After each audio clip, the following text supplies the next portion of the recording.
My name's Ed Piskor. I'm Jim Rugg. We're going to talk about Daredevil Born Again, probably the one major Marvel perennial, but first we have a little business to take care of.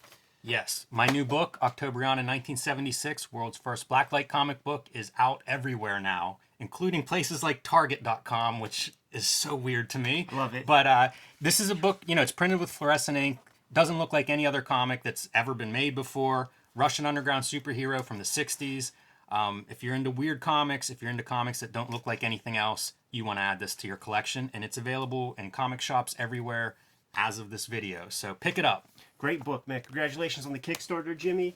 And right now online, you can bid on Hip Hop Family Tree original artwork is available through Sotheby's right now, and their first hip hop auction ever.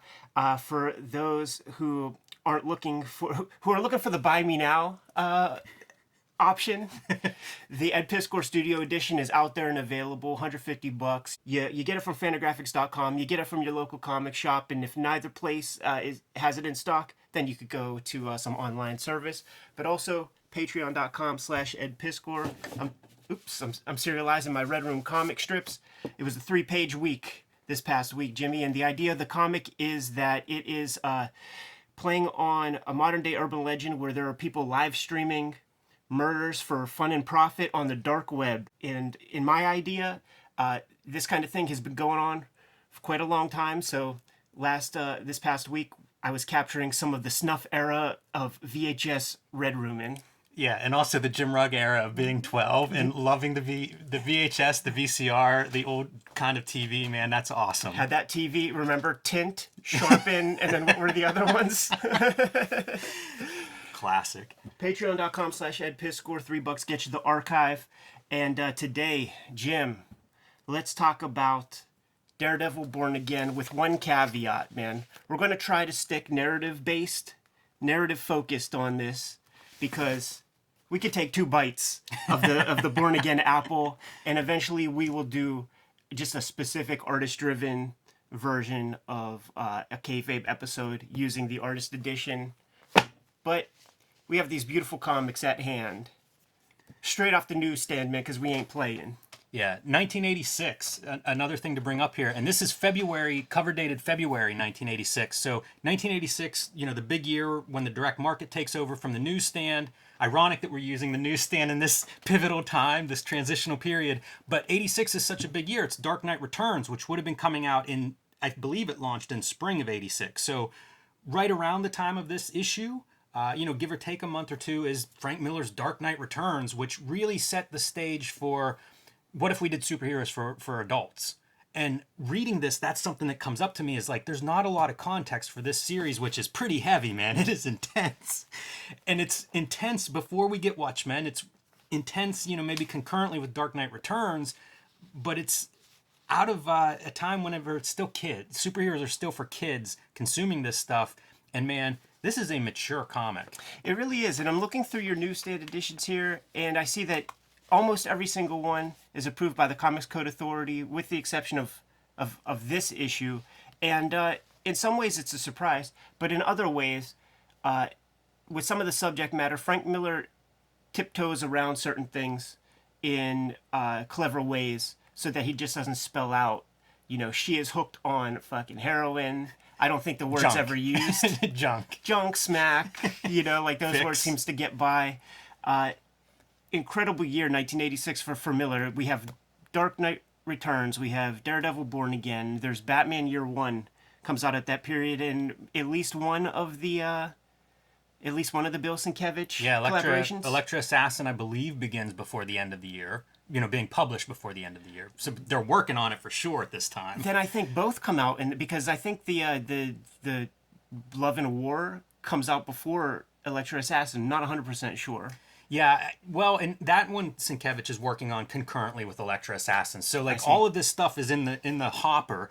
It's amazing to think of what's going through Frank Miller's head while all of this is being written and done and produced. We can look at it in terms of when it's released, but all of these projects are cooking at the same time for him. And what is he, 28, 29, something like that? Like, dude in his 20s producing all of that. I think he made a giant windfall when he got signed up to do Ronin. For those reasons, it was considered a little bit of a flop at the time because the reward, like the money that comic brought in, didn't equal Sales. the amount of cash that he made, on his advances and all of that. It has to be brought up because if you have those kind of coffers behind you, it makes it unfair to every job guy in the industry because you could take a little bit of time and you could plot your strategy with your next work, with your next comics, and you could probably give your work a little more polish than the month in, month out, monthly guy can do. And I get that vibe from this. You say that, but let's compare it to one of his contemporaries, John Byrne. Famous. I mean, I don't know if anybody made more money in comics in the early to mid '80s than John Byrne. Once royalties start, probably after Ronin, those X-Men books have sold quite well. So, like John Byrne is another guy who would have been near the top of the ladder in terms of commercial success in comics at this time period, famous for saying he was happy to be a cog in the machine. So, part of it is you have the financial means to step back and work this medium differently. But part of it is also you have the vision and the wherewithal to look at it and say, you know what, the monthly thing isn't the best way to do this, or it's not how I want to work. I'd rather pick and choose these projects and make them special events. So a few people at least kind of had the financial ability to do that, but not all of them had the vision or the desire. Yeah, and that's worth noting, but the reason I even bring it up is because Miller goes away, issue 191 or so, 2 years transpire, and he's like, I'm going to take you all back to school. You know what I mean? It's unfair to Denny O'Neil. It's unfair to whoever followed. Does Ann Nocenti come right after? Shortly after this, because we're going to see her. I think one of her first stories is the Barry Windsor Smith, and it's in the diner, and I think it's even with Nuke. So, definitely following in some major footsteps. And Denny O'Neil was leaving to go back to DC, basically to go back to Batman, where, guess what? He's going to invite his buddy Frank with him, and that works out pretty well. But Ralph Macchio, the editor of Daredevil, reaches out to Frank Miller because there is a big opening when Denny O'Neil is going to be leaving and invites him in. And one of Miller's things is, I'll write for Mazzucchelli. Is Mazzucchelli drawing it? I'll come in, make sure Mazzucchelli's drawing it. Let's get into the body of the comic. This is Frank Miller writing. This is David Mazzucchelli drawing. Sometimes he even colors an issue or two here and there. Also worth noting that this is still Jim Shooter, editor-in-chief era. So in each issue, we have to get a little bit of the Daredevil origin in there. And Frank Miller handles it in pretty good ways with every issue. Yeah, each issue is some reader's first issue. So you do have to recap how Daredevil got his powers. Now, I'm going to assume that many of us have read this already. So off the bat, I'm actually going to jump around a little bit because I've always read this for pleasure, analytically to a certain extent, but having the YouTube channel, it's like a different set of eyes I'm looking at with this comic. One of my major notes is that each issue, the way the cliffhanger works for, say, the first 4 issues, because it becomes a different comic the last 2 issues, the cliffhanger in each of the first 5 issues is different than the cliffhanger in almost any other piece of pop culture media you can consume. And what I'm talking about is the way each of these comics works. Frank Miller's a sick fucker, and he's just dismantling Matt Murdock to his core, right? And it pretty much starts on page 1. So it's harrowing moment after harrowing moment. We're destroying the psyche of our tried and true hero. But the cliffhanger of each of these issues, it's not Daredevil hanging from a water tower and how he's going to get out of it. It's a small glimmer of hope at the end of each of these issues. You know what I'm saying? So let's just skip ahead real quick to sort of show this stuff off. So after the dismantling of Matt Murdock as a man, freezing his assets, all that, then they blow up his house, and the hopeful moment is when Matt Murdock's at his most paranoid. He now realizes, okay, Kingpin, you went one step too far. You showed your hand. And now, this is the diagnosis. When you have a problem and you can diagnose it, then you could start to work on it. And that's what this is. This is the diagnosis issue. This is the one where Matt Murdock is seeking out Kingpin, and he's going to jack him up. He gets jacked up. tossed in, Jamaica Bay or something. The hopeful moment is that when the car is found, you don't find the guy. He's alive. Yeah, and the page before you see Kingpin lamenting that no body, Right. no body.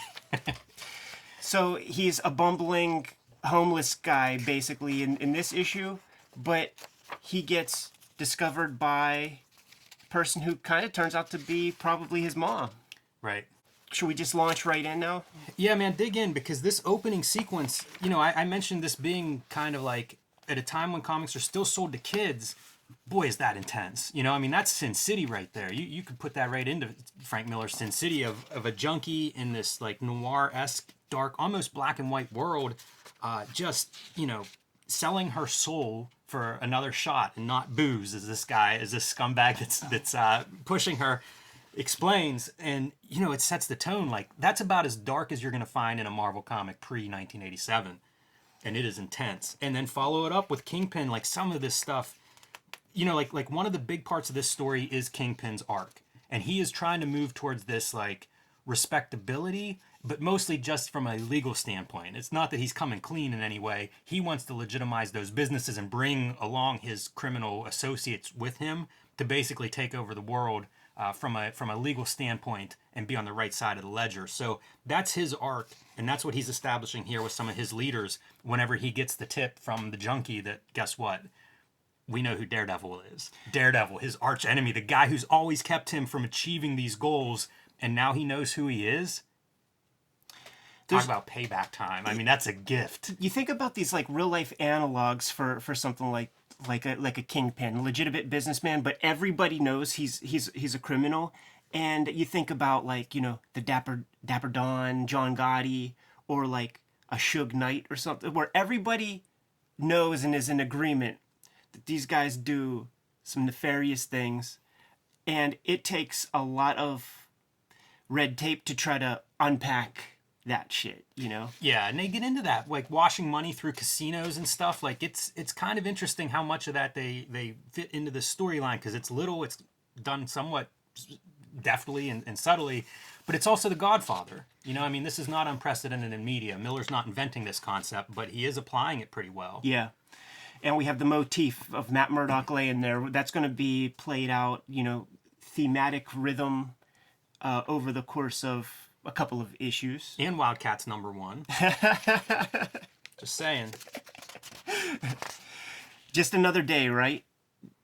The cool thing about the Mazzucchelli approach here, man, a lot of color holds happening in the background there. Probably something that was really used a lot early on with Klaus Janson. Would kind of, in a lot of ways, pioneer that approach. And maybe, it's Neil Adams is coming from a different place when he's doing his comic work and is applying color holds and shit. There's a real through line though with Daredevil, like going back to the first Miller run with Janson doing this kind of stuff. So it's neat to see what Daredevil, what defines Daredevil and separates him from, say, a Spider-Man or a Hulk or something. The other piece is the love interests. Like Daredevil's always sort of entangled with some woman or other.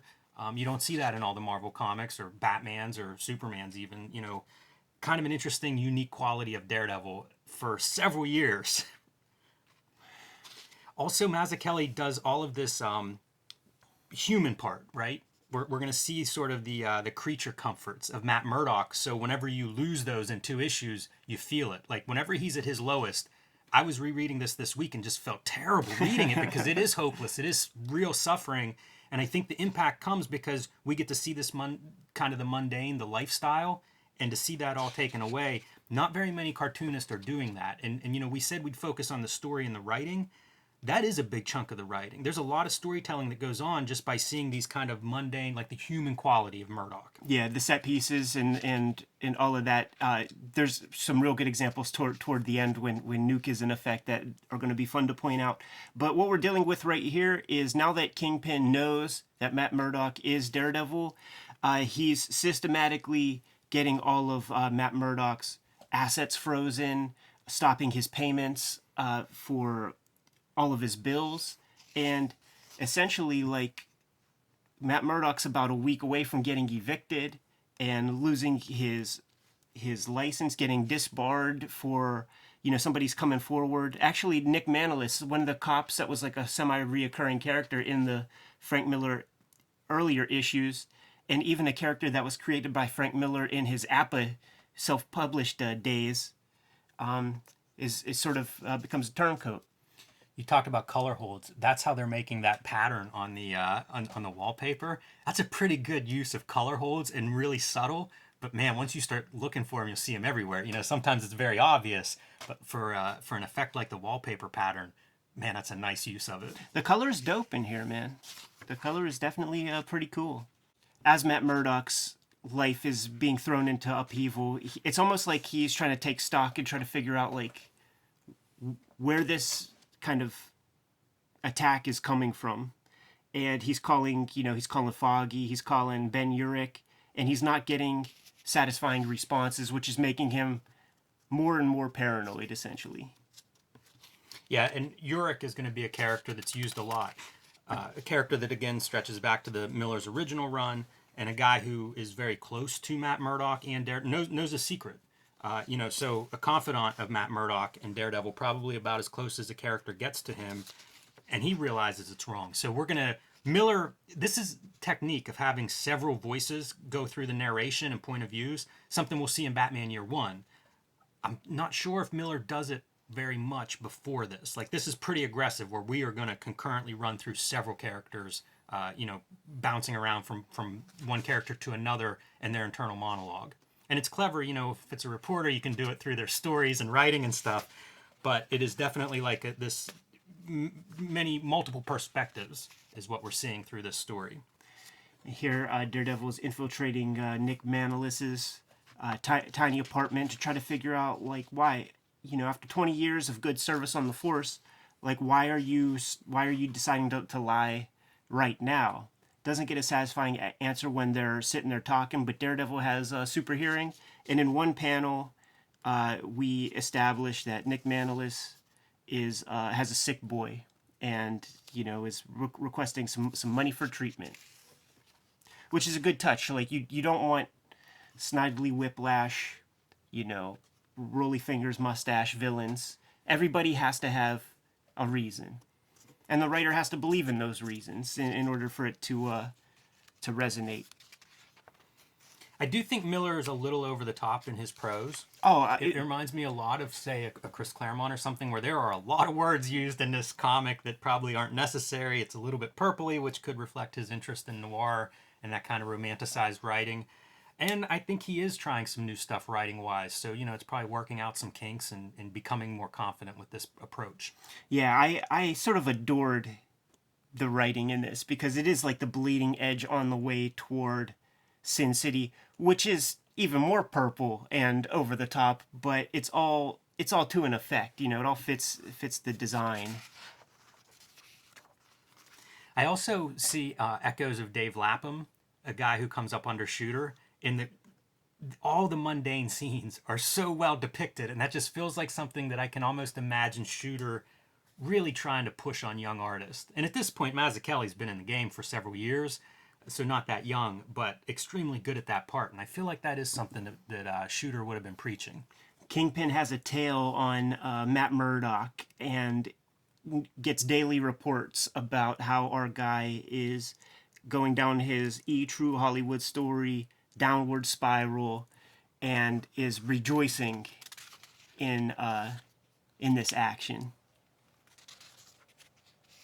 And I'm going to try not to talk about the use of duotone right there, which is really awesome. It is fun to see. It's not enough that Kingpin gets the information that Murdock is Daredevil, because that's a weird tip. It's one of those. I think there was an earlier Miller story where this happened, and nobody believed right, it. Kingpin eventually is like, that's ridiculous, or whatever, feels that way by the end.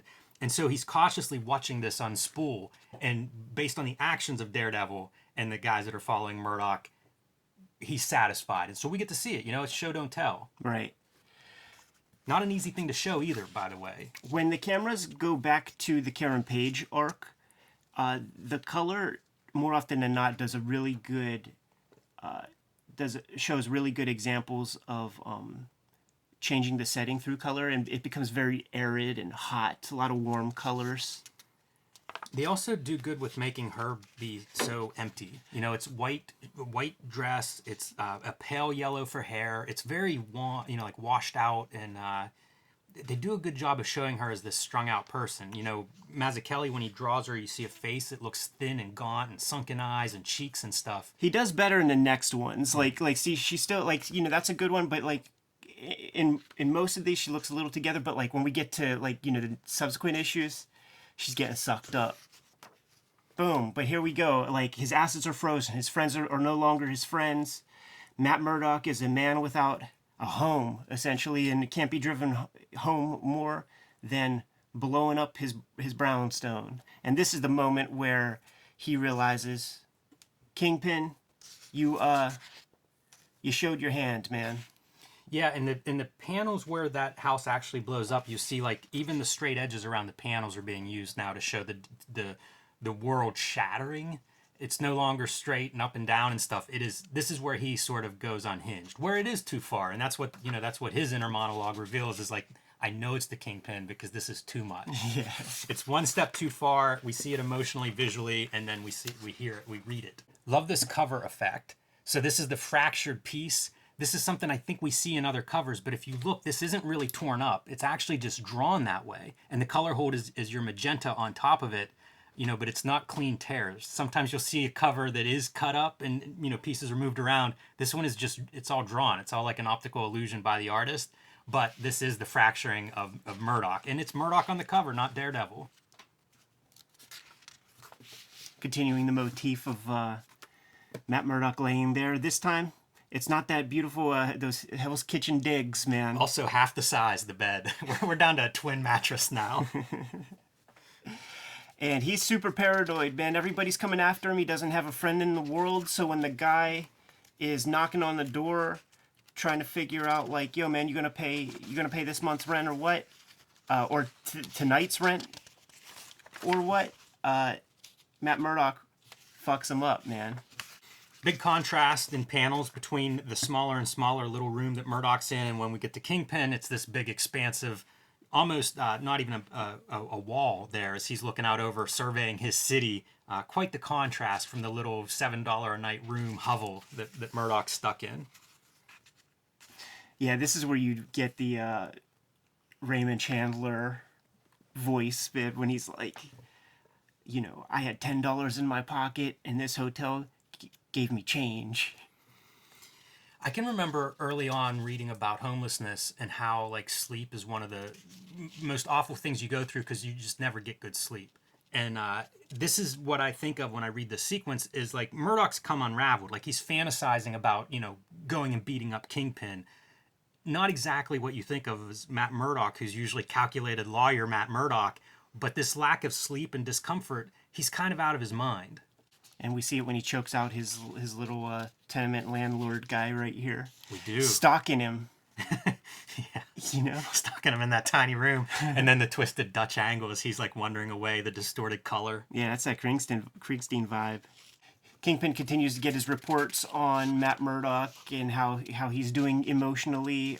One of Kingpin's goons was trailing him on a subway car and kind of made note that, yeah, this blind guy fucked up a couple guys, but not until, you know, he personally was in danger, which would be atypical for a super heroic feller. Back in the arid conditions, Karen Page, she's calling up. No, she's calling Matt, and the number's been disconnected. Yeah. And that's a really great panel of her in this bar finding a public phone to use, and looks so out of place and dressed inappropriately with where she's at. She's kind of in the same homeless situation that Murdock's in, where she has no friend, no one to turn to, nothing, you know, but the limited clothes on her back, and is just desperate. Yes. When we were covering some Todd McFarlane work over the past couple of weeks, I was making note of like these weird like color shadow things that he did that never work, and I fucking don't understand and hate. When you see it here, it's like, that works. It can be done. That's a very illustrative technique. And it does take restraint not to comment on the quality of every panel's drawing. Ben Urich goes to J. Jonah Jameson, and he's a blood-in-the-mouth reporter, man. So he's like, you know, he's hot on a story, and J. Jonah isn't 100% convinced, and we'll see how this plays out in an issue or two. I like Jameson's depiction throughout this whole arc. Like it's an interesting portrayal when you think of him as chasing Spider-Man is when I usually think of him. To see him as like this publisher editor type and being very serious about it, pretty strong characterization. And here's the juxtaposition as you were talking, man. Karen Page and Matt Murdock, no friend in the world for hopeless situation. Matt Murdock confronts Kingpin. We have a silent sequence with some of that like Bam Pack Thwow, Adam West sound effect lettering pages. Kingpin gets the better of our guy. We flip the page and we see the checker cab, one of those giant checker cabs, man, that could fit 13, 14 people inside. Matt Murdock is in that cab, in the river, in the Hudson. The bottom of the river. And Kingpin can't be more satisfied until he discovers that there is no corpse. So once again, continuing that thread of 22 pages of harrowing business and then one glimmer of hope at the end to get you to come back in the next month. Go back to the cab there, Ed. You mentioned color a couple of times. Look at the green, murky, dark kind of colors on this cab scene, again being bottom of the river, bottom of Murdock's life, And then you turn the page and it's the opposite colors. It's the other side of the color wheel as we see Kingpin in all his glory with the pinks and the purple and yellows, the warm. Again, opposite side of the color wheel to contrast these two characters and where they're at this point in the story. Magenta has been Kingpin's color throughout this comic, and everybody gets their set of hues. Boom, Pariah. All of these titles have some sort of Catholic biblical connotation. Of course they do. And let's continue the motif of Matt Murdock laying there and getting the origin across in one fell swoop. Right. Some fun stuff cartooning wise with the big lettering and stuff.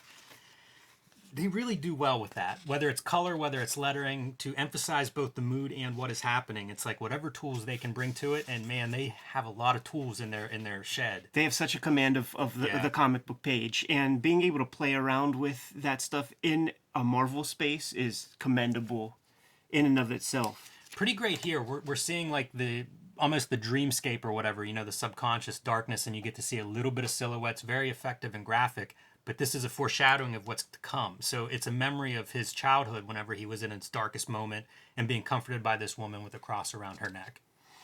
As the camera just pans back further and further on Matt Murdock's face, keeping the same rhythm going. Little catch up there. A couple pages Mazzucchelli can catch up deadline-wise. Probably very appreciated. It works, man. Boom. Now he doesn't even have four walls to sleep inside of, man. He is what was that guy? Jacob Marlowe from Wildcat? This is the Wildcats homage right here, man. Chrissy Steele's back on the color. I think it might have been Mazzucchelli that colored the second issue. Yeah, Mazzucchelli colored. Oh, I didn't realize 228. That. Interesting. I'm less interested in the Foggy Glory story. Yeah, Foggy is considering his role historically with Daredevil, I feel like he's a little underplayed in this story. Ben Urich is a much bigger factor and seems much more concerned about Matt than does Foggy. Here we go, man. We're a little callback panel to the splash page of last issue and the Ben Urich story, complete with the serifed lettering font right there. He's going to go see what's up with Nick Manolis, man. Why did you narc out a good guy? You've been a good cop. I've been a reporter as long as you've been a police, and always knew you to be a stand-up guy. But what the hell's going on now? What's going on is his kid needs work done, and still in that same composition. We got this nurse lady sitting right there. She got a puss on her face, and you could tell right there. Shades of One Flew Over the Cuckoo's Nest. Yes, I was thinking like, who would play this lady in a perfect world? And it would actually be a mixture of if Mrs. Garrett from Facts of Life had a baby with Anne Ramsey, the mom from Goonies. It would be this. That would be the lady that would play her. That's great. In the Daredevil Born Again movie. This is a great setup, though, from a writing standpoint, because it's the reporter, similar to a detective, sees something that doesn't add up. I've covered this cop my entire career. He's always been a straight shooter. What's up? Something's wrong. And that's where he goes. It's a very easy line to follow as a reader. Makes perfect sense. All the characters remain true to themselves. This is a good subplot. And you know, maybe that's why we get to spend more time with Ben and less with Foggy. Mazzucchelli really sells the body language in almost every panel, and I think a lot of it is posed, not necessarily using photographs, but definitely looking at real human figures in contorted situations. Certainly, this glory picture, like that looks lit and composed and everything. This sequence with Matt Murdock crossing the street, and he gets jacked up by the car right here. When you go from like, you know, nothing to beyond mid crash, like it really feels like that car was careening. Yeah, that's a great bit of motion too, like just having him go 90 degrees. It's very offsetting. Usually that might be an object that's being thrown or bouncing around, but for a human body, it's a pretty good way to depict action without becoming a cartoon. Ragdoll physics. But yeah, that's the thing, like there's very little like cartoony imagery here, but there's also no static Rex Morgan MD clinical clip art type artwork. You know, it's very organic and lived in. And Jim, I ask you, what would a Daredevil comic be? What would a Frank Miller Daredevil comic be if Turk didn't show up one time? It's a pretty savage Turk, by the way. Like, I always think of him as being kind of a comic relief in a way. Illustrating how down in the dumps Matt Murdock is because he lets a punk ass dude like Turk, you know, stab him in the jibs. And there's a good Mrs. Garrett and Ramsey image right that's there. A great one. Good body language again, and that's probably some of the more static, stiff kind of drawings, but there's just enough there to let you know this is a heavy walk those guys are taking. Karen Page knows she did wrong she knows she did wrong from the jump. When she called Matt Murdock and got no answer, she knew that there was big trouble, and even in her dope sickness, she needs to get back to the States by any means necessary, and this guy's going to put her to the test, man.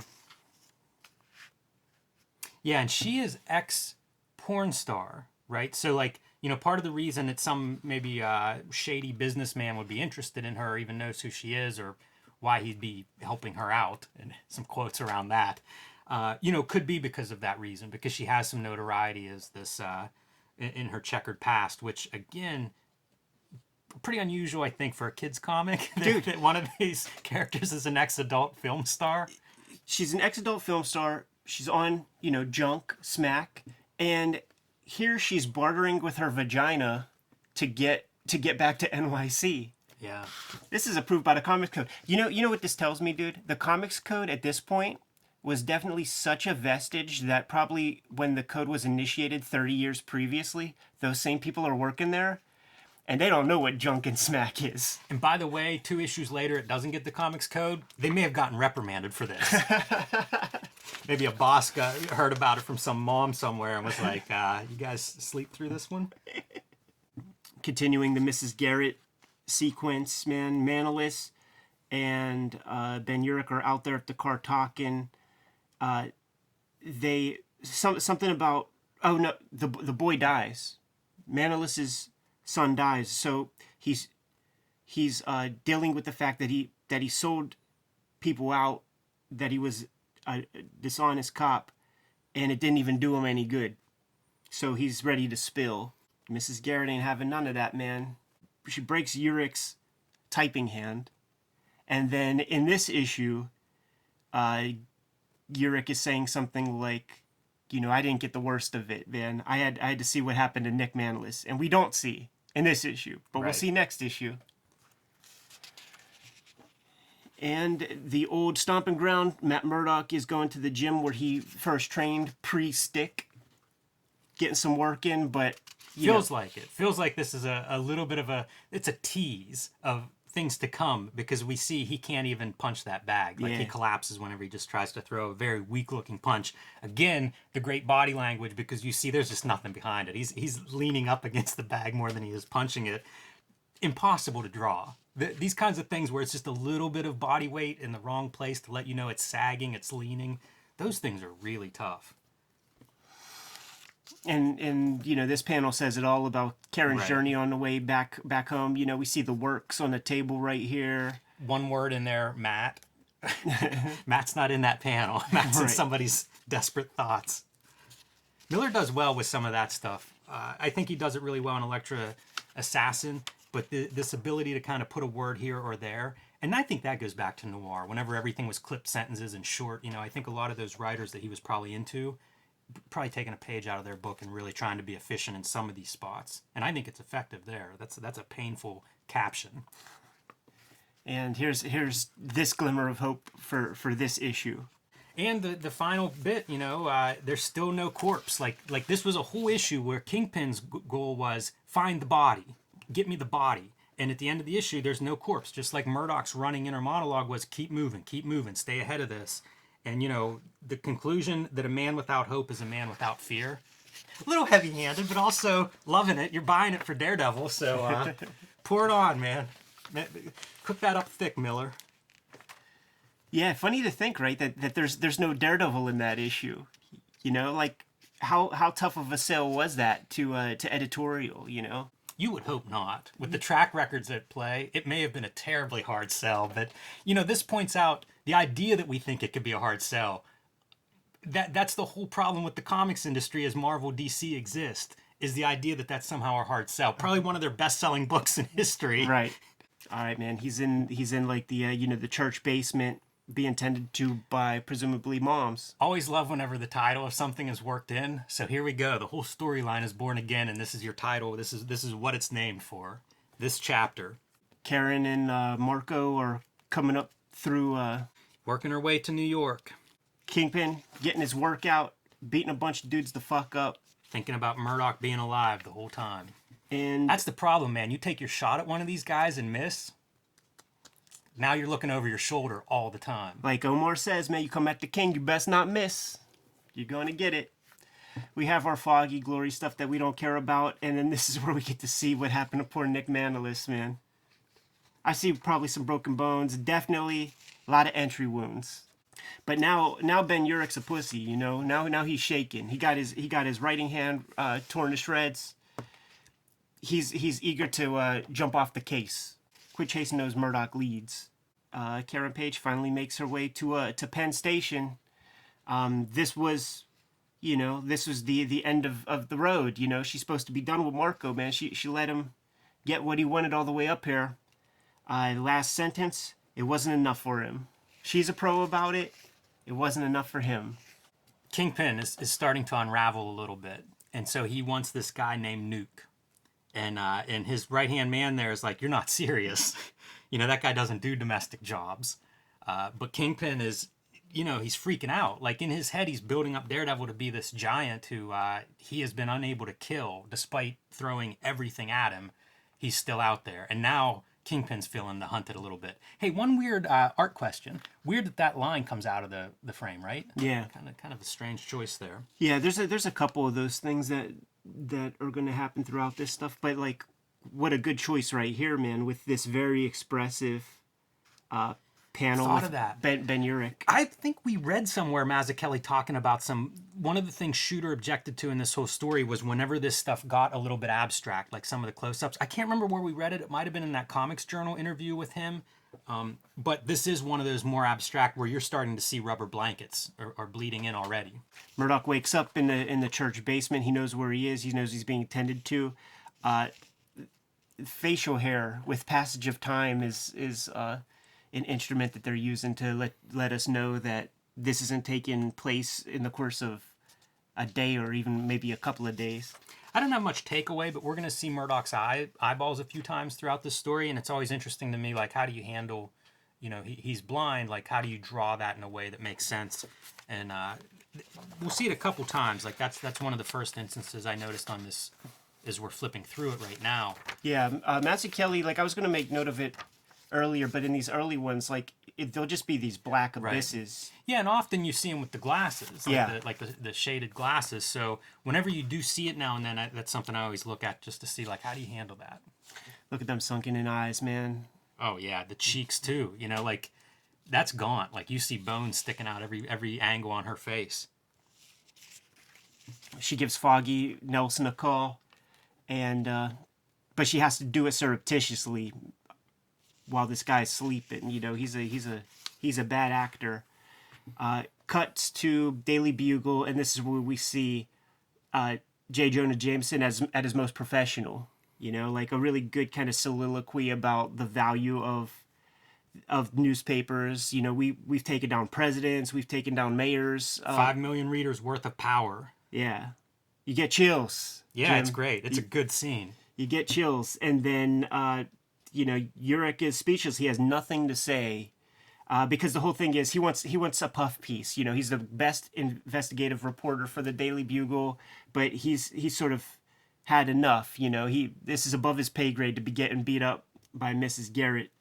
And Jay Jonah is like, you're lucky I don't fire your punk ass, man. But as soon as he gets out of the office, we're reminded of Kingpin's reach. Yeah. You know, maybe this paper does have 5 million readers, but guess what? There are a few employees that are on the Kingpin's payroll, and they're watching you. You still have 5 good fingers, Ben. Frank Miller could sell some paranoia, man, and Yes. and goddamn, like the stuff that he's putting Matt Murdock through, and the stuff that he has to dream up for this, he had to put his mind in a place, man. Yes, or he was drawing on some kind of experience. All right, man. Our guy Marco, he wakes up while Karen's about to split. But she already made that appointment, right? So like she has to go. Like if she doesn't, you know, Foggy will get suspicious, cops will get called. So this guy Marco has to make that call, and it's like, all right, you know what, go ahead, but I'm watching. You better come back. What's he even there for? You know, like he's come to New York presumably not just to drive her here. Like, doesn't he have some business or something? Like, you know, like when he first shows up, it looks like he's something. Even if it's something shady, it looks like he's, you know, involved in some kind of high level stuff. You'd think he'd be busy doing a little bit of whatever he's in New York for. Guess not. Yeah. Jumping back and forth. This to me, like as a maker, Hell of a spread. and so hard to compose, you know, because we have like one character who's kind of talking about something that has nothing to do with what Ben Urich's going on, but it has everything to do with it. You know, like it's totally. Yeah, this is what you'd see like in TV or a movie or something where like there's a conversation going on, maybe even it's a voiceover, but we're watching like the cross-cutting of like this other thing that's totally relevant, but happening in a different time space. Yeah, it's well done, man, for a comic. This is a pretty ambitious. Cool that it's a centerfold of an issue, too. Like, this is a really impressive piece. This is what you would see in something like some of the Watchmen stuff, where it's like so detailed, page panel layouts.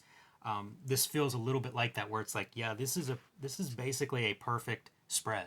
Capturing the mania of a deadline-oriented newsroom, cutting to the hospital room of Nick Manolis, who actually turns out is still alive after all of those wounds. But look at that shadow coming to the door, man. We recognize that. We recognize that form. And Urich, you know, he won't even say Matt Murdock's name any longer. You know, the nurse comes in, knows that Manolis is talking to Ben Urich, and she's like, "What's up, Ben? I want you to listen to this." Look at the great silhouette of this. Of him gasping out his breath, the hand convulsing, all in silhouette. There's almost nothing there. Like, it's like magic to be able to draw that way and have it come across. And we've slowly been zooming in on Ben in these, as we cut back and forth between the hospital and the newsroom, just slowly zooming in on him and the color setting in of like the horror. And here we're getting, you know, more abstract Ben vibes. Towards the end, sign off. Lois, the nurse. Thank you for listening, Mr. Urich. Funny too, you cut from that to when we go to Murdock, and he's talking about a woman who came to him with words of hope. You know, it is really like slick, the transitions from panel to panel, scene to scene. Yeah, it's not that on the nose stuff that like Alan Moore used to do. Like Killing Joke type transitions. Urich is beyond freaked out now. Oh, yeah. Because not only did he get wrecked, but he just heard a guy die. Yeah, it's another good page. I mean, like, this is everything coming to a head. Everybody's sort of hitting these low points. Murdock's in a fever. Kingpin's trying to set up, Nuke.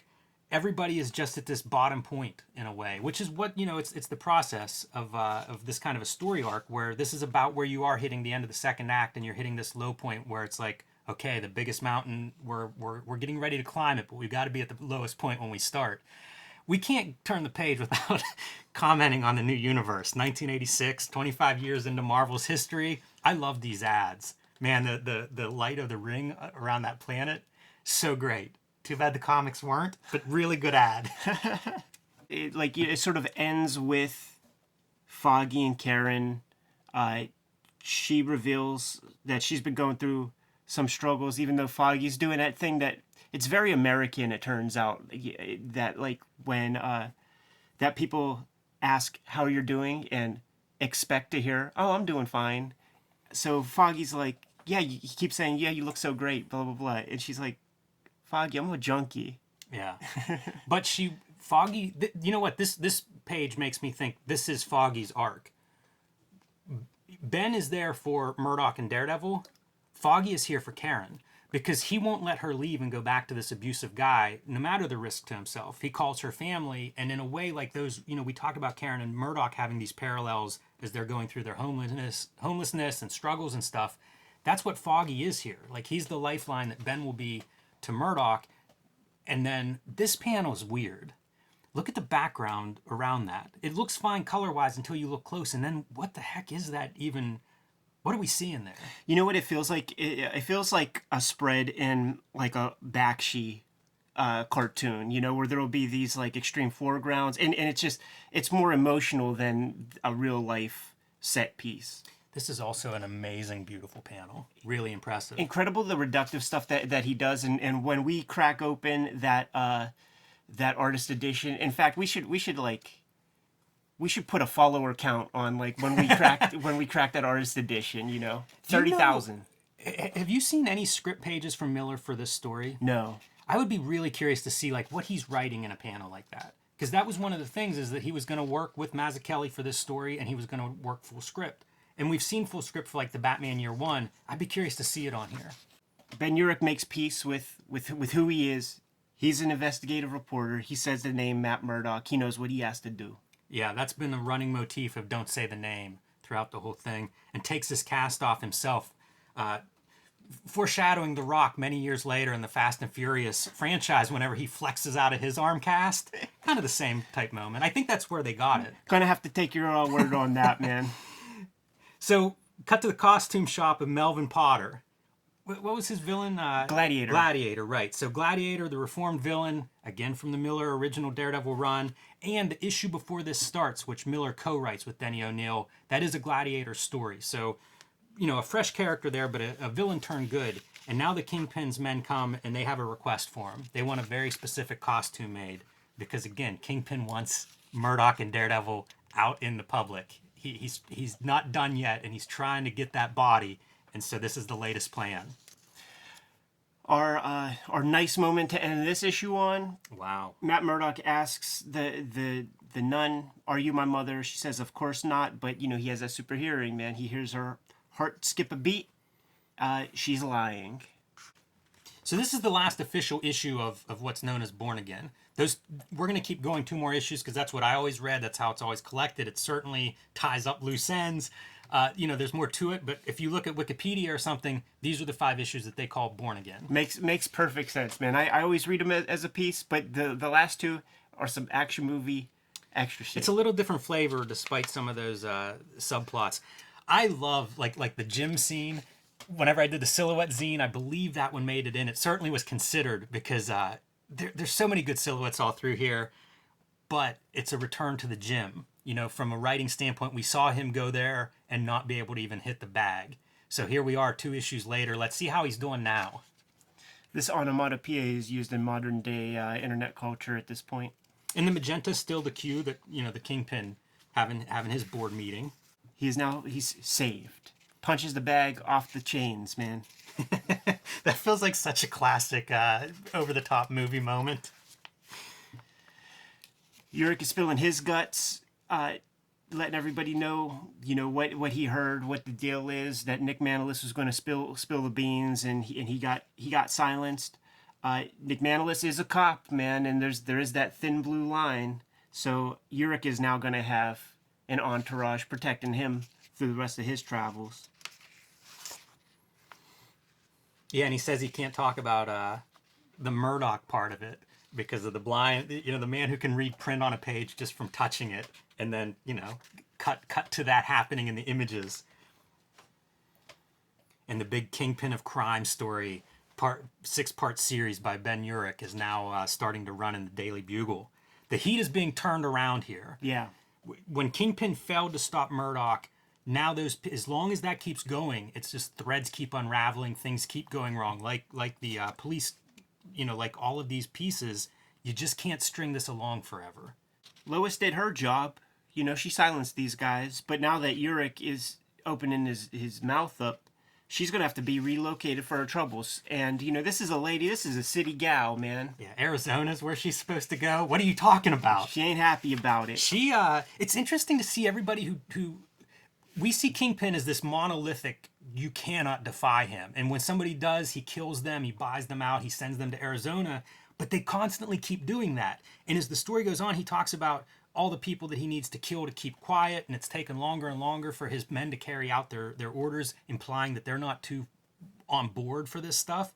And we're going to see it with Lois, like she's been ordered what to do, but she's a loose cannon. That's the problem with these kinds of characters. Lois is kind of a pretty wild character in this. Yeah, I love her. I love her so much. Now, Murdock is still kind of keeping to himself a lot, but he's stalking all of his people. He's stalking Urich, he's stalking Foggy. He's keeping everybody close, keeping his ears to the street. Cut to Urich's apartment, and his wife answers the door. Guess what? Lois is showing up. Yeah, again, going off the reservation and not following her orders and being a good soldier, she decides to take matters into her own hand, and she's going to silence this reporter. When he gets home with his entourage, all that, Lois is still there. She was busy doing some work. Gives him a good one to the ribs, fucks up the cop. Yeah, the big bodyguard cop is no match for her. I had this comic when I was young, when I was this truly might be my first Frank Miller comics. And this sequence right here, I felt that shit, man. It's good.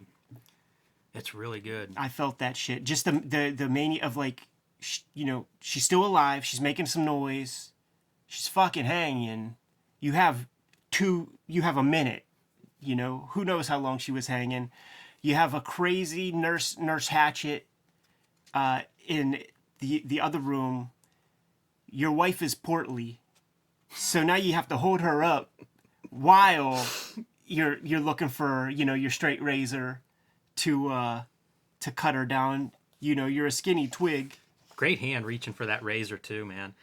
And note on the razor, we're going to have, as things start to go better for Murdock in the next issue or so, we're going to have the scene where he talks about going out and getting a razor and he's shaving clean. So, these are small, subtle things. I don't know that Miller's thinking this way, but this does often happen in writing where, the pieces just fit. And also, Murdock coming in and fighting Lois, very similar to, we're going to see Bruce Wayne before he figures out Batman in year one.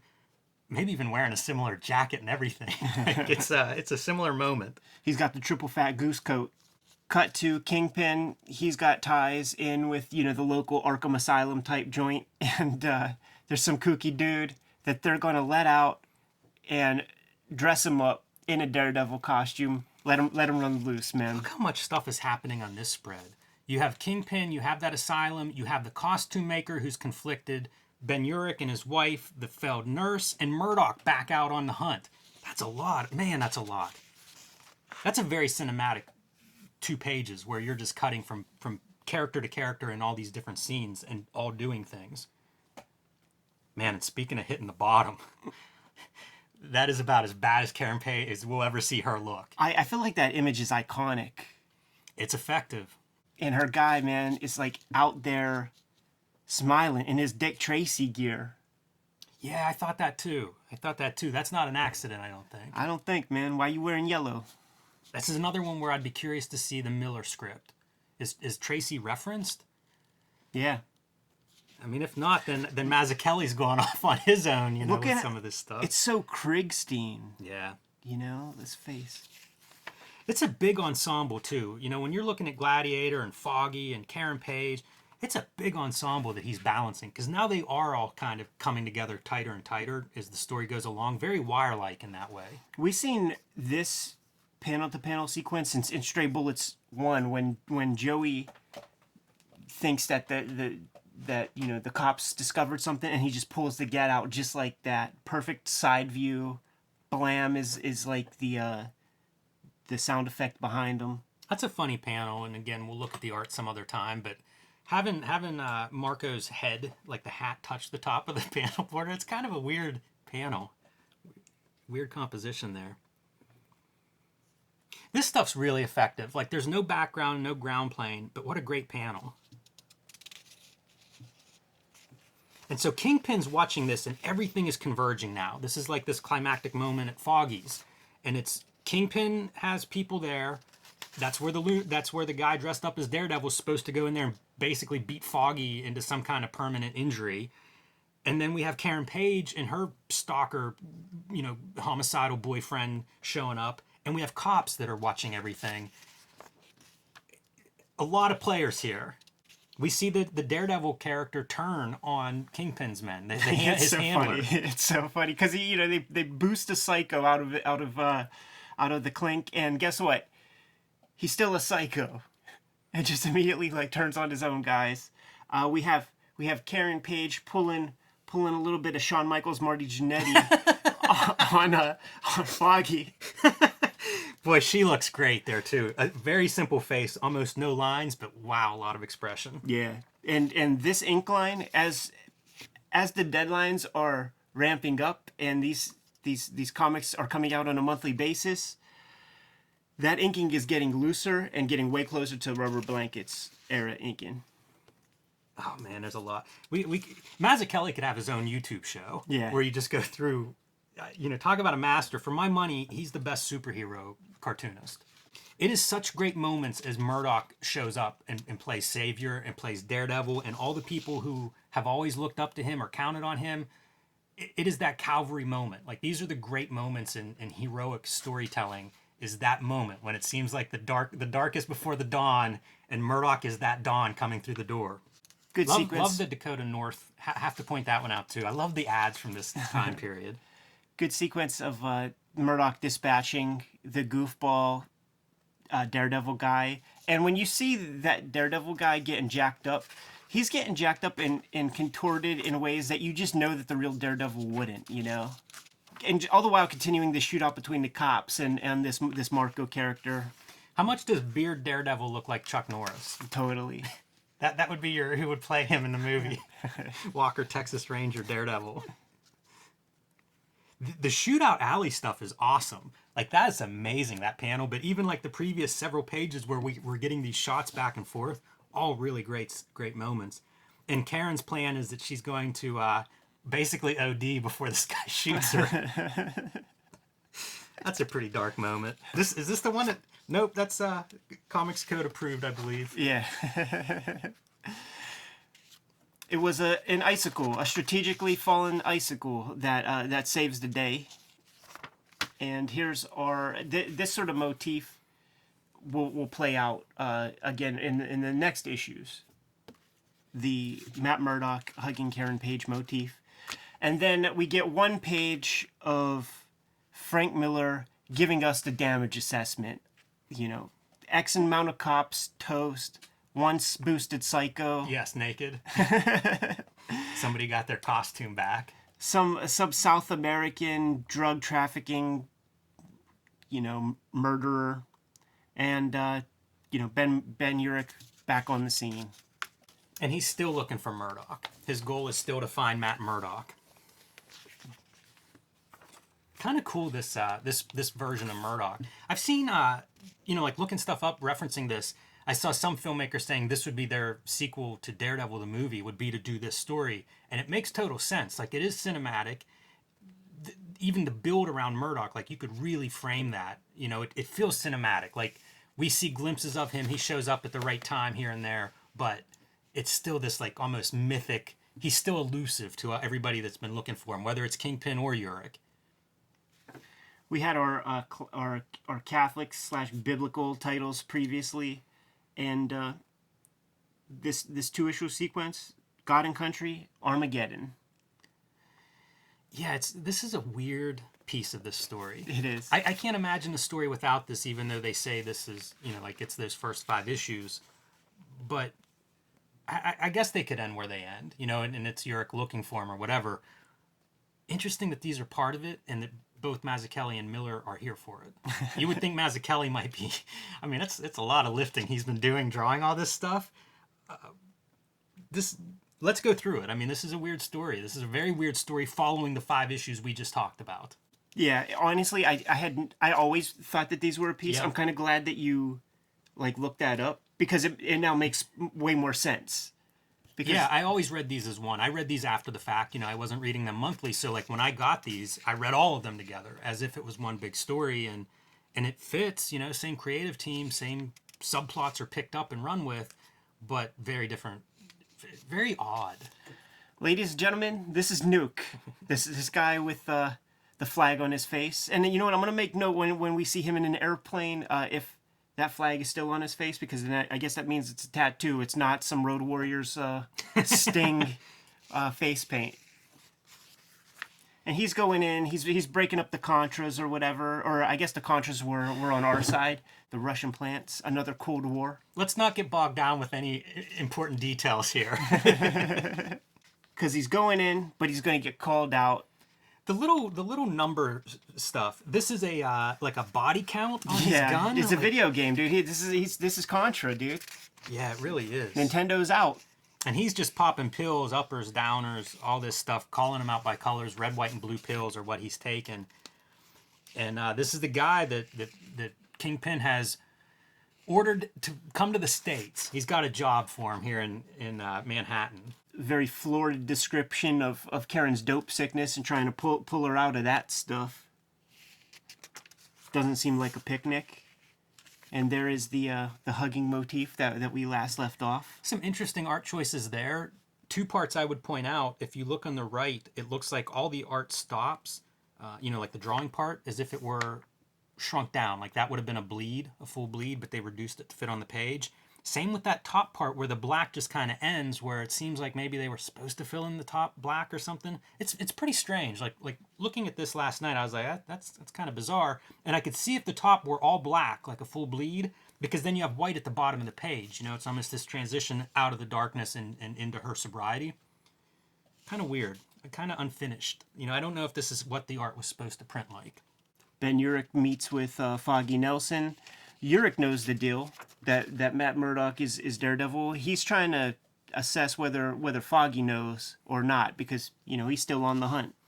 What a silhouette, man, on the benches. Yes, sir. Easily selling the atmosphere with a couple strategically blowing leaves and debris. Subplot of that Glory O'Brien getting a job with the newspaper as a photographer. This is a weird scene. Ladies and gentlemen, Nuke has a tattoo on his face. That is a tattoo, and you know, the standard Coors that he likes to drink is no longer being served, so they had to give him a different kind of beer. He grabs the stewardess's hand and is like, "Where was this beer? It better not be Heineken.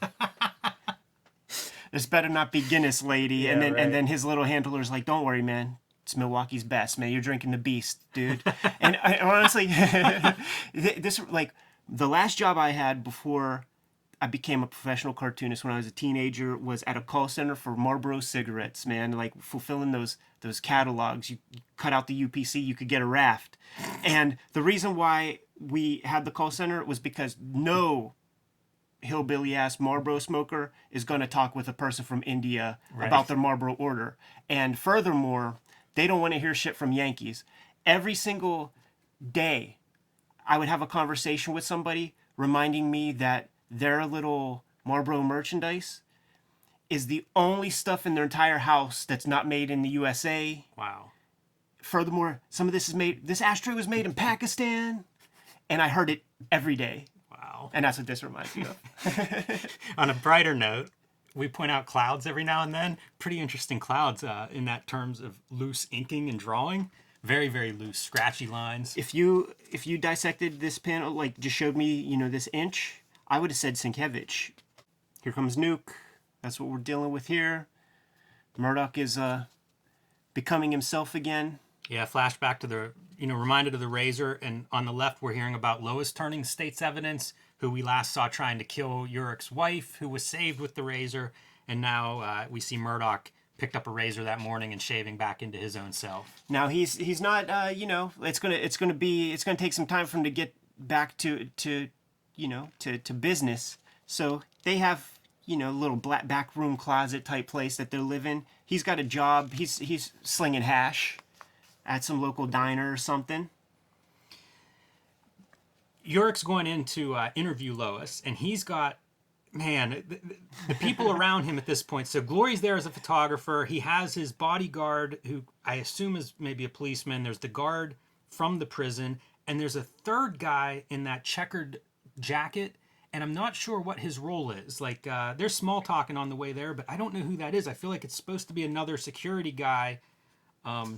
But man, like half the people in this, everybody's armed, and half of them are working for Kingpin. Yes. Half of them are cops, half of them are working for Kingpin. Some of them are both of those. Like, that's a small room to be in with a bunch of guns. And Glory, she makes me think of modern day camera phoners who will certainly take a photo of your face burning, but perhaps not throw some water on you.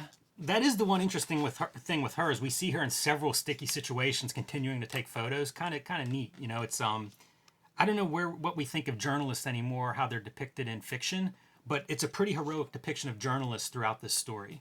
Let the Rube Goldberg machine commence, man, because there's going to be a lot of shooting. This is a Reservoir Dogs amount of shooting at the end here. You're in a small room and guns are going off. And the only people left, man, because they have to the Kingpin guys have to silence Lois. The cops have to dispatch the guy who shot Lois. The guy who shoots Lois that gets shot by the cop gets shot by another cop who is working for Kingpin, and Ben Urich has to deal with that guy. And that's what he does, man. Beats the guy to death via pistol whip. Cut to Kingpin's office, and Kingpin is doing shit up right. He's going Johnny Cochran with this stuff in the same way that when the jury went to OJ's crib and they saw all the African tribal stuff hanging up. Yeah.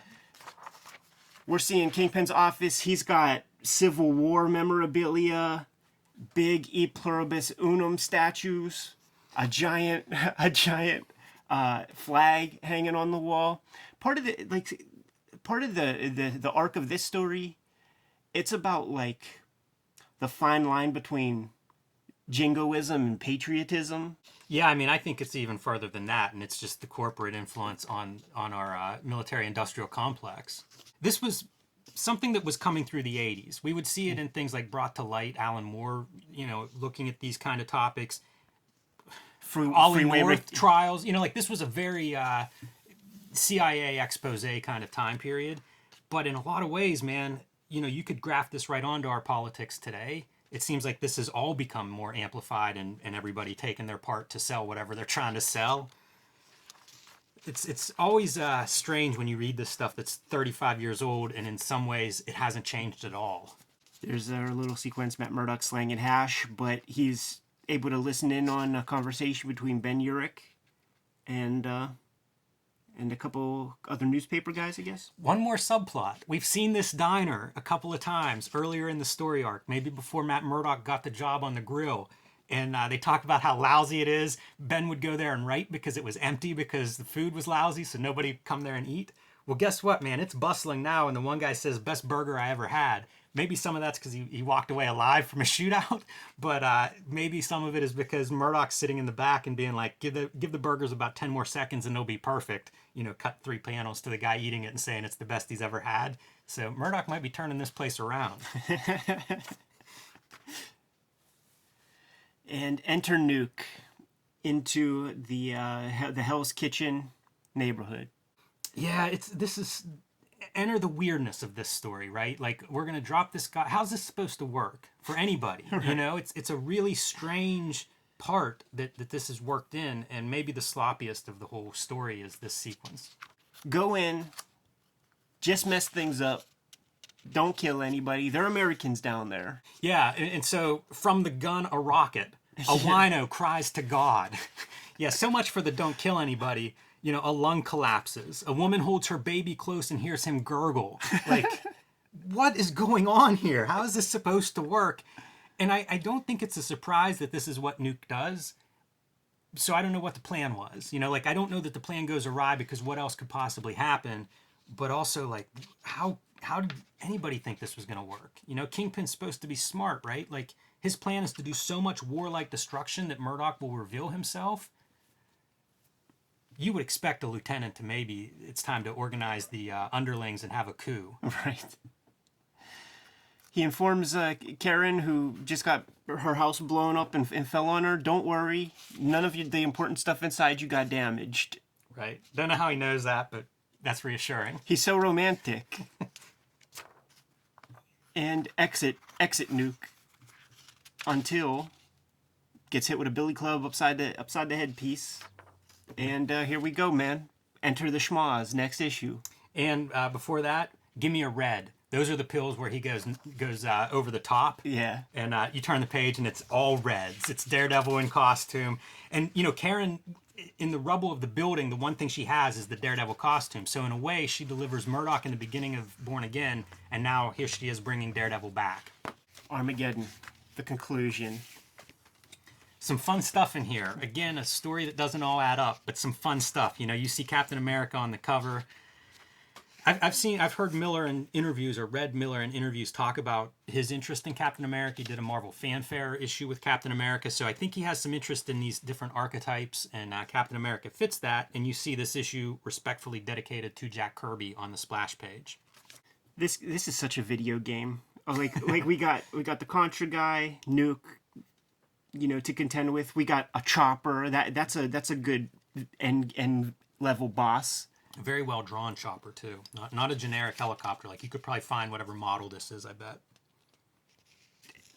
Kingpin watches the city burn as things are going down. As his little lieutenants are like, "Boss, can we stop this anytime soon?"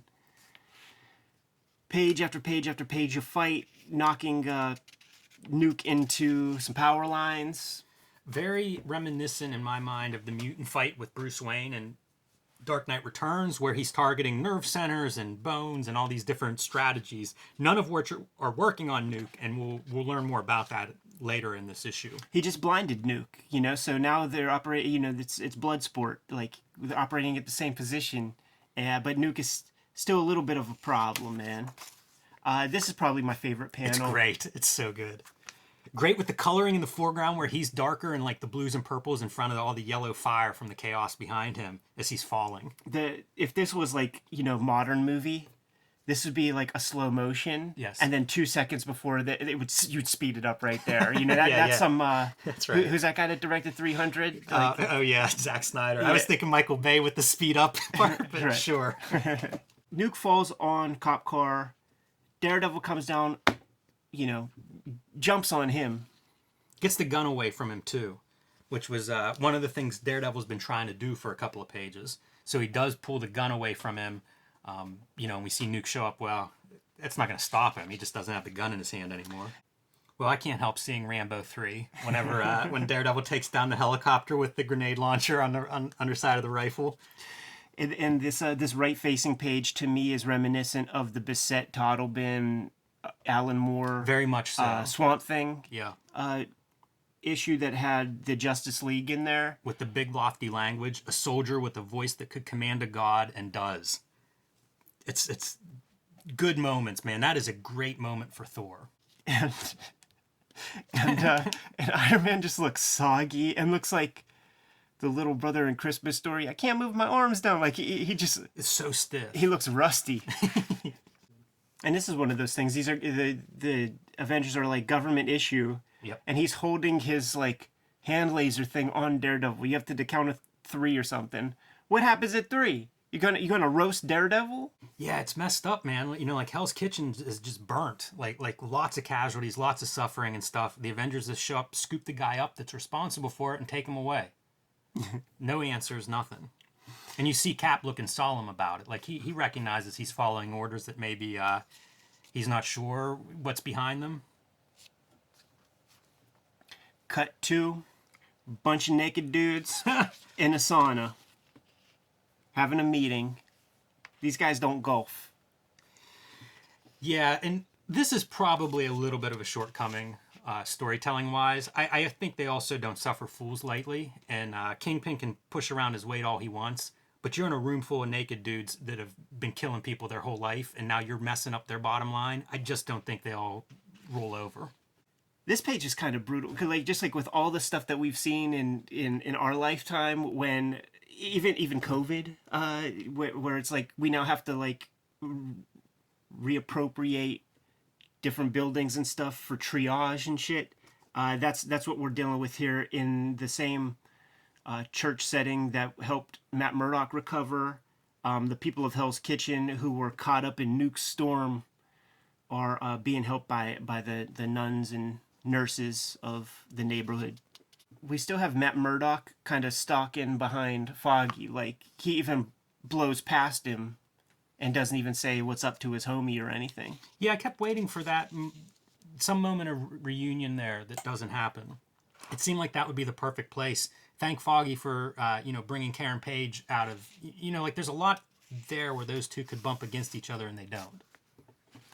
Matt has a bigger business to attend to because Captain America is hanging out on rooftops. Yeah, you hear that heartbeat whenever it shows up, apparently.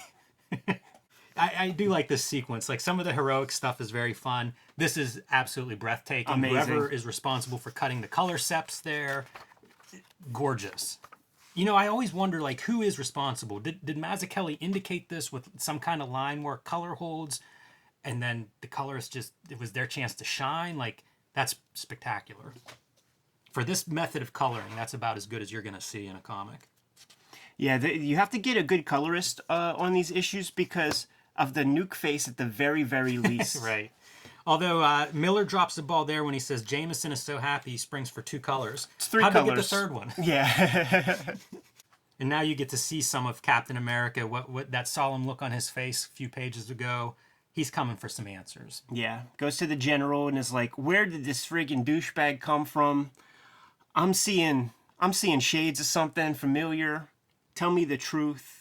And then we gotta have our little, like... Yeah, he's loyal to nothing except the dream. Yeah. Not to these men who are him-hawing around, and really cucks up the general there as he's like half answering stuff and smiling, trying to talk his way through this, pull rank if he has to. Captain America's not satisfied with any of that. There were shithead generals in Dark Knight Returns as well, man. That one guy, there's that splash page where Bruce Wayne is holding that dude in the... Yeah, I mean, this was American a time flag. when all this stuff was coming out, like we said a minute ago. Ollie North might have been a little bit after this, but I mean, all these documents were surfacing, and it's what everybody was pouring through and being like, wow, this is some questionable behavior. That diner where Matt works is basically destroyed. So much for that career, man. He's really not doing well in the job market. We have the anachronistic Captain America fumbling around, man, typing with his index fingers, trying to get some answers. Very funny, too. He's like, he tries not to resent the computers. Only an old man would. Very relevant today. For sure. He's getting some intel on Project Rebirth. That's the super soldier serum that made Steve Rogers Captain America. Turns out there were 20 contenders. All died except for Steve Rogers and Agent Simpson. I would love it if his name is Bartholomew. It'd be the best. Codename Nuke. And then cut, of course, back to Nuke, who we're going to see breaking free of his restraints and being a problem, I guess. This is what happens when you create a killing machine for a super soldier. shoot him with a little dart. But now he's got access to all the reds he wants. And even his eyeball turns red. Those are fast-acting capsules. Dude, this Captain America face right here, this is Steranko, man. You know, like in those Stan Lee issues that he did, like there's definitely like some Steranko Captain America shit Another right there. great coloring in that one, where there's no color on the left side, a couple of different blues on the face. Really strong. And here we got the Dapper Dawn, man, receiving bougie New York City awards for business acumen, getting mad props from the corporate world. This is the Gordon Gekko era. This is the 1980s was an era of excess. The stock market was doing good, all that kind of thing. That's a funny panel, too. He's explaining to Karen, the costume gives me a psychological advantage over criminals, Karen. It makes it easier to move. Really, it's crucial. I like it in that voice. You should read all that stuff. Nuke is freed, gets a gun. Captain America shows up. They fall through a building. Is he just killing soldiers here, by the way? Like, he's got a gun, he's just firing like crazy until the shield intercepts the bullets. This is some of the money that I mentioned earlier is going through, like cleaning. It's laundering, basically, $30,000 to rebuild that diner. So this is Daredevil taking some of Kingpin's dirty money and maybe giving it to people he thinks deserve it. Little Robin Hood action. And it ends with, Captain America confronting Nuke, pulling him to safety in a way. This is a very Kirby kind of moment right here. It is, yeah. Yeah, and I mean, with the dedication to Kirby, I bet could be noted in the script. Again, I think this script would be a really fascinating read. There's several panels that I'm curious what kind of information's in there. Then we have Daredevil grabbing a cab and taking off with Nuke. And Nuke is just being manipulated by everybody, man. Do you interpret it that he's like bleeding out? Is that what's happening? Because he's been shot by the minigun on the helicopter, and his words are tiny, and he says, "You're going home, Sergeant," and he's not going to the hospital. So, is that the interpretation there? That's as good as any. Captain America's on the hunt. They head to the Daily Bugle because this information has to come out. So you gotta take it to that place that has 5 million readers worth of power or whatever, and drop off this military secret weapon that's been used for purposes other than safeguarding our shores or whatnot. What's in Daredevil's little bag there? That's the money, right? That's the money he stole. And basically, the Kingpin's fortunes have turned. We start at the very beginning in 227. He's on his yacht with all his people following him loyally. They're at the top of their game. He aims at Matt Murdock and cut to the end of that storyline. And now everything has collapsed except he's not in prison. Like, legally, they haven't gotten him yet, and they might never get him. But certainly the fortunes have turned. He's in prison just minus the bars. And his name's Matt Murdock, and that's all you need to know. Well, you also need to know he's blinded by radiation. Oh yeah, his remaining senses function with superhuman sharpness. And then Mazzucchelli, man, doing his thing that all the graffiti writers do. You gotta put your call out to your girlfriend on the wall. Richmond Construction. And you talk about loosey-goosey inking, man. Take a close look at that fire escape on the left side, or like the windows and buildings on the right. I love it. It's gorgeous, but wow, I bet you he dashed out some of those lines real fast. These thick-ass lines, like, we've been making it a point not to speak specifically about the artwork too much because we're going to be getting into this baby in a future issue, but courageous, bold brushstrokes that would freak me out to try. Yeah, you wonder how much he changes as an artist from the beginning of the story to the end. You don't see too much of it on the page. A little bit here and there, like these thick lines are different than what we saw in the very beginning. But in terms of thinking, because often when you're in the middle of drawing a story, that's not the time that you get to experiment. Clowes has talked about it, right? Like staying within whatever chapter 1 was, you're sort of bound by that if you want it to be unified as a whole. But it has to be like working with Miller and just thinking. I'm sure they had conversations about how to break down some of these scenes. It feels like when you follow Mazzucchelli's career, this is a big moment. We're going to see some changes stylistically in Batman Year One that comes next. And then it's Rubber Blanket, more or less. A little anthology story here or there maybe. the Angel story and Marvel fanfare, but for the most part, it's like from here to Batman Year One, big jump from Batman Year One to Rubber Blanket. That's basically it. That's the completion. Jimmy, heck of a revisit. Long time coming for the Cartoonist Kayfabe channel, but this won't be the last that we deal with Born Again, because once again we'll crack open that artist edition at some point. Won't be the last we look at Miller and Mazzucchelli and what they do, you know, after this. I don't know that this is the peak for either one of those guys. It's a pretty amazing story, but they still have bigger, brighter things in their future, and we'll dip into some of that stuff too. One of my biggest takeaways, man, is just where comics.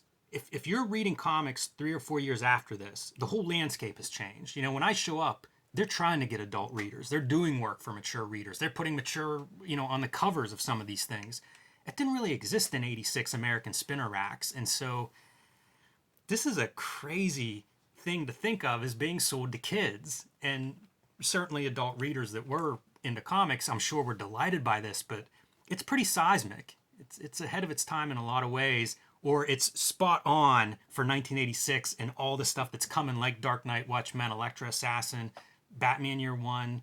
You know, it's just one thing after another at this time. These guys helped change the game, and Frank Miller, student of guys who came before him, like Neil Adams. One of the games that he was taught by the old timers, Howard Chaykin, was that you got to play these companies against one another, man. So that you could get the biggest rewards, man. Remember what happened to Kirby, and charge him double for those atrocities. You know what I'm saying, man? So he made his name on Daredevil early on, went to DC, did Ronin, came back to Marvel for this. He's going to be going over to DC for a little while, and you know, like, was in a position to change the game, took that responsibility head on, and sort of made good with the opportunities afforded to him. I wonder if this is critically under the radar because before this is done, we're seeing Watchmen and Dark Knight Returns. You know, huge spotlights on those books. So I wonder if this flies a little bit under the radar in that regard, because I think this is part of that, but I don't think of this as 1986, even though it clearly is. The entirety of this was published then. I wonder what guys like Jim Shooter, if he was even conscious of this thing and sort of how this is a step above what's happening, or if he was just lost in the new universe and trying to launch that. I can't remember when he is dismissed from Marvel, but it's not too long after this. Sometime after that new universe, maybe 88. That new universe has to come out and shit the bed, and then people are going to start rethinking. You mentioned Chaykin, you know, like I wonder what Chaykin thinks of this when it's coming out. There's a lot of it's something I'd be curious about, the industry response, critical response, fanzines, all of the stuff from that time period, because this did impress me on the reread. I feel inspired after checking it out, man. We should go back to doing our own work, dude. Kayfabers. Like, follow, and subscribe to the YouTube channel. Hit the bell. We'll notify you when the next videos are available. Octobriana's in stores right now. My Patreon is in the link below. And there's also auctions going at Sotheby's. You can get a bunch of Hip Hop Family Tree artwork. Links are all in the description below. You can subscribe to the Cartoonist Kayfabe e-newsletter to keep up with everything we have going on, which is a mouthful that you just shared, Ed. You can find Cartoonist Kayfabe merchandise and t-shirts at the links below the video. Jimmy, give him the marching orders. Read more comics.